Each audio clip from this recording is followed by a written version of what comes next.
बिस्मिल्लाहिर्रहमानिर्रहीम। अस्सलाम वालेकुम everyone, welcome back to my channel. कैसे हैं आप सब? होपफुली सब ठीक होंगे, खैरियत से होंगे, खूब मज़े में होंगे।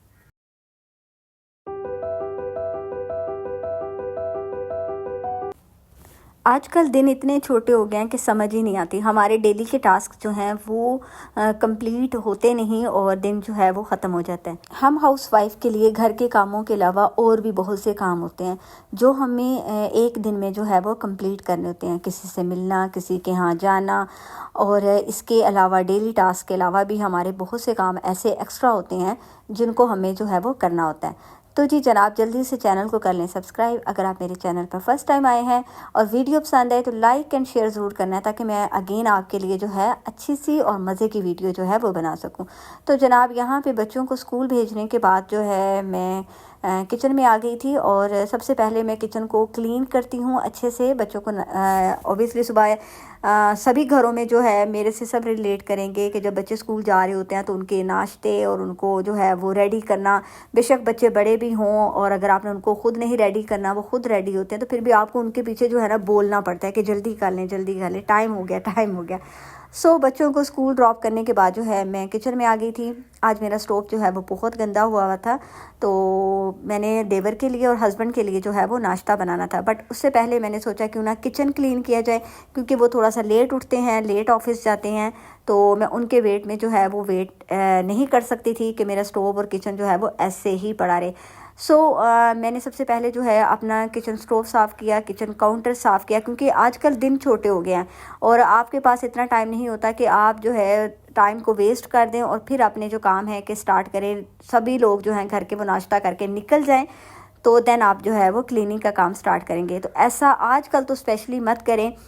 आप जो है जैसे अभी उन्होंने उठने में थोड़ा टाइम लेना था या वो थोड़ा लेट आते हैं नीचे नाश्ते के लिए, तो मैं किचन जो है वो अपना क्लीन कर लेती हूँ। उसके बाद जब उनको नाश्ता देते हैं तो इतना टाइम नहीं लगता और किचन जो है वो आपका क्लीन हो जाता है। यहाँ पे मैंने स्टोव क्लीन कर लिया, काउंटर क्लीन कर लिया।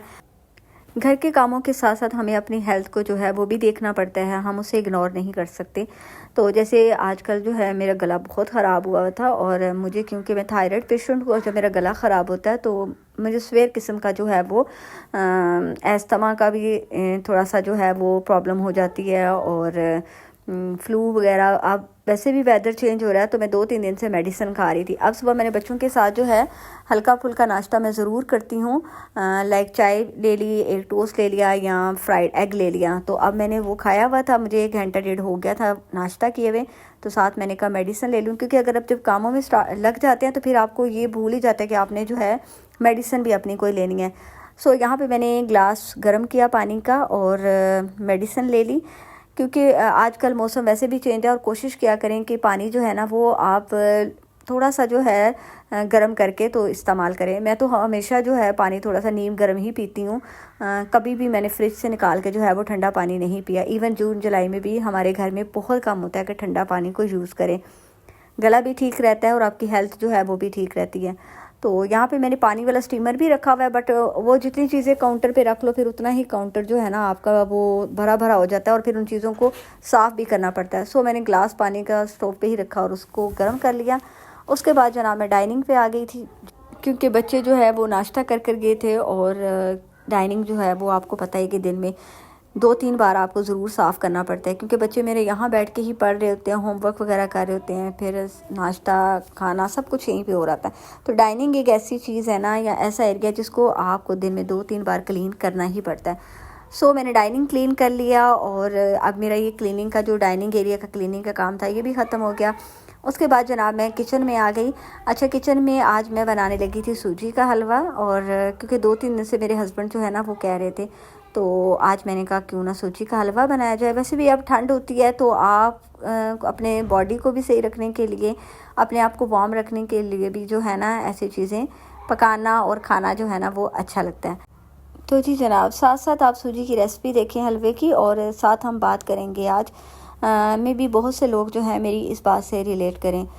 देखिए, मैं ये नहीं कहती कि आप जो है दूसरों से नफ़रत ना करें, या अगर आपको किसी भी वजह से जो है अपने किसी रिश्ते से या अपने किसी फ्रेंड से जो है वो नहीं आपका दिल करता किसी से बात करने को, या मे बी आपका उनके साथ कोई भी इशू चल रहा हो, तो मेरी एक बात हमेशा याद रखें, कभी भी बच्चों को इन्वॉल्व मत करें। मतलब हम आजकल नहीं, बल्कि मैं तो जिन लोगों की बात कर रही हूँ या जिन लोगों को मैंने देखा है, वो लोग तो शायद आज से 30-40 साल पुराने हों। आप यकीन मानिए कि लोग इस कदर एक दूसरे से नफ़रत करते हैं, अपने रिश्तों से, अपने रिश्तेदारों से, कि हम अपने बच्चों को ये सिखाते ही नहीं हैं कि फ़लाँ रिश्ते का जो रुतबा है, फ़लाँ रिश्ता जो है, आप उसको क्या कह के बुलाएं, वो रिश्ता क्या है आपके लिए, वो कितनी अहमियत रखता है। हम ये बच्चों को बताते ही नहीं हैं। यकीन मानिए हम बच्चों से उस रुतबे का नाम ही छीन लेते हैं अपनी सिर्फ नफ़रत में। मेरी एक बात हमेशा याद रखें, देखें ये जो आंटी कल्चर है, अंकल कल्चर है, ये हम गैरों को तो कह सकते हैं, ठीक है, लेकिन आपकी अगर मामी है, ताई अम्मी है, चची हैं, फुप्पो हैं, खाला हैं, मेरा ख़्याल है कि इन रिश्तों का रुतबा जो है ना, वो इनके असली रिश्ते के नाम से बुलाने में ही है। अगर आप इस कदर किसी से नफ़रत करते हैं कि आप अपने बच्चों को नहीं सिखाते कि ये आपकी ताई अम्मी हैं, ये आपकी चची हैं, ये आपकी मामी हैं, या ये आपकी खाला है, फुप्पो है, तो वो रिश्ते तब भी वो रिश्ते रहेंगे, और वो रिश्ते वही रहेंगे जो उनका हक है, ठीक है। तो मेरा ख़्याल है कि आप दूसरों से इख्तलाफ ज़रूर रखें, आप दूसरों से नफ़रत बेशक करें, लेकिन काइंडली रिश्तों को उनके नामों से ही बुलाएं। कितना अच्छा लगता है कि अगर हमारे बच्चे जो हैं, अगर आपके बच्चे का किसी को ये कह देना कि ये हमारी ताई अम्मी है, ये हमारी चची अम्मी है, या ये हमारी मामी हैं, फुप्पो हैं, तो कितना अच्छा लगता है।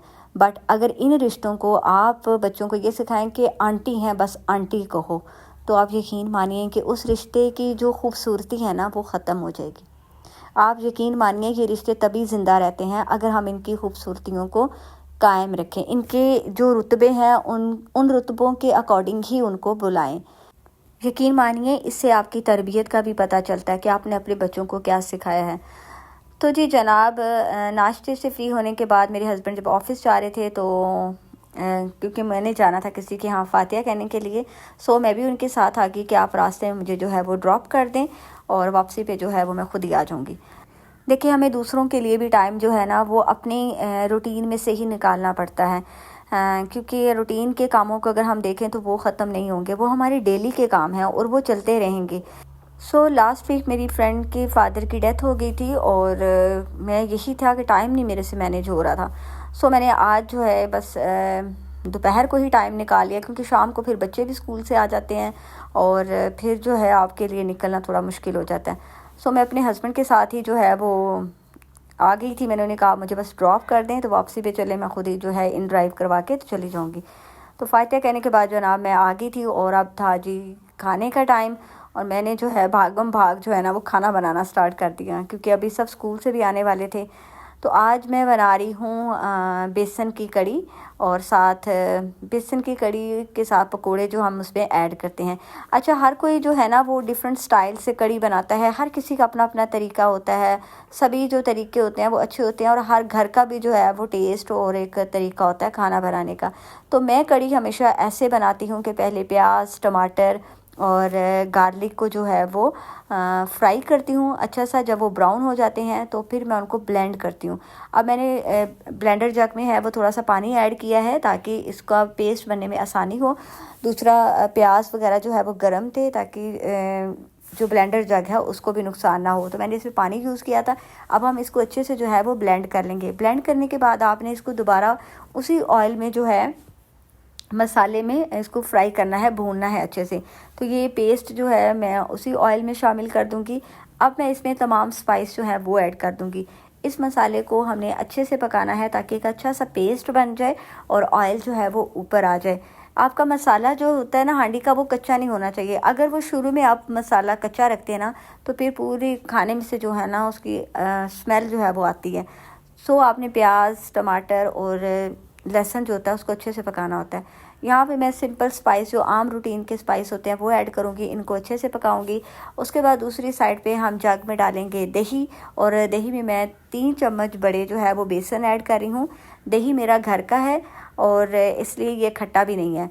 सो इसको आप अच्छे से जो है वो ब्लेंड कर लें। बेसन को दही के साथ ब्लेंड करने से ये फ़ायदा होता है कि उसकी गुठलियाँ नहीं बनती और पेस्ट जो है वो अच्छा रेडी होगा जनाब। उसके बाद आपने ये जो मसाला है इसमें आपने वो लस्सी वाला जो मटेरियल बनाया है दही वाला, और उसमें आपने बेसन भी शामिल किया है, उसको ऐड कर देंगे।